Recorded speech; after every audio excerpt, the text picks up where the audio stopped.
Today I'm going to talk about this book called True Love, a practice for awakening the heart, authored by Thich Nhat Hanh.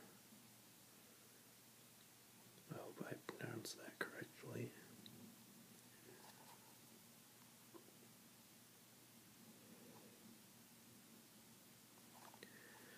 What this book is basically about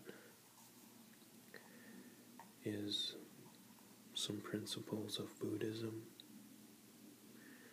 and how to arrive at understanding other people and how to sympathize with them. And one of the reasons why I wanted to talk about this book was because I had become very interested in meditation,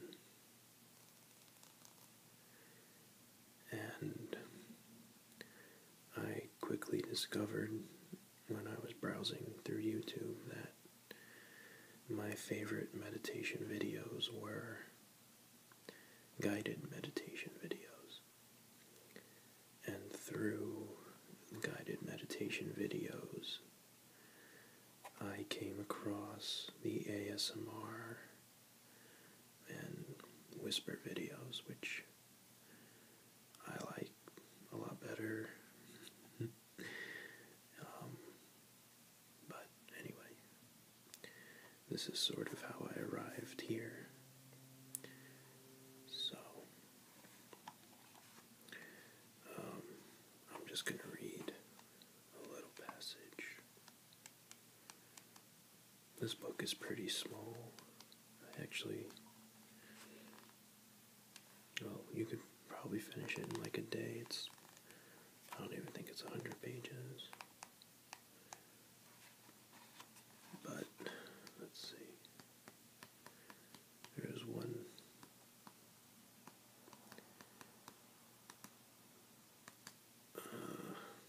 chapter that I wanted to read. Let me see which one. Yeah, this is it. Associated with the practice of deep listening is the practice of loving speech. We must learn to speak with love again. This is a thing that can be done in a practice community where brothers and sisters practice loving speech every day. There are pacifists who can write protest letters of great condemnation, but who are incapable of writing a love letter. You have to write in such a way that the other person is receptive toward reading.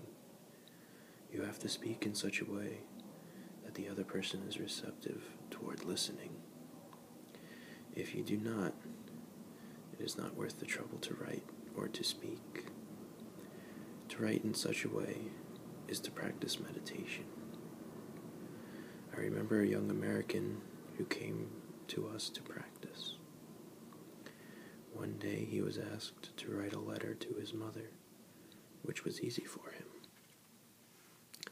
On the other hand, it was impossible for him to write a letter to his father.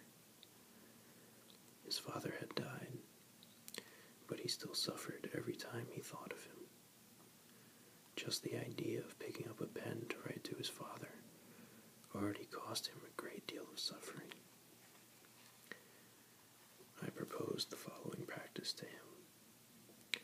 For 1 week, he had practiced mindful breathing, saying to himself, breathing in, I see myself as a child of 5. When one is a little boy of 5, one is very fragile and vulnerable.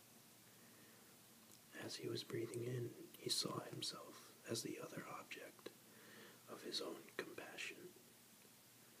During the 2nd week, he meditated on his father. Breathing in, I see my dad as a little child of 5. Breathing out, I smile at the little boy who was my dad.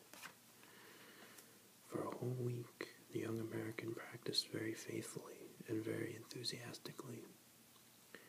He put a photo of his father on the table, and every time he walked into the room and looked at it, he practiced mindful breathing.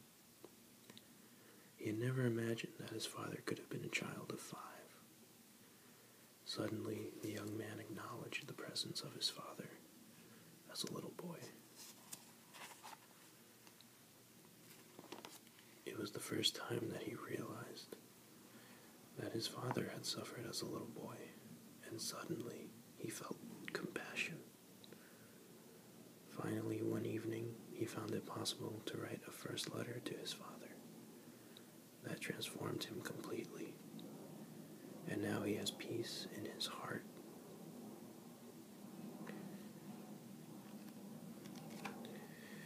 The author of this book has written many other books about Buddhism and meditation. This is the only one I've read, but this guy's pretty interesting. He was nominated for a Nobel Peace Prize by Martin Luther King Jr.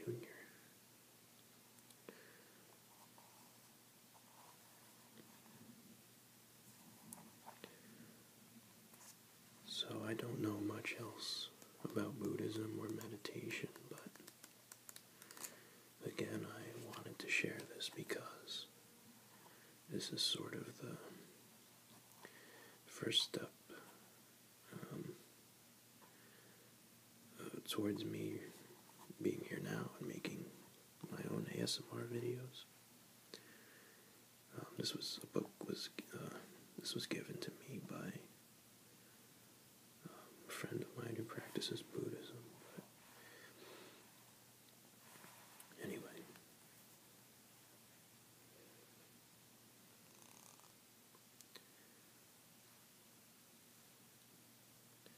Goody.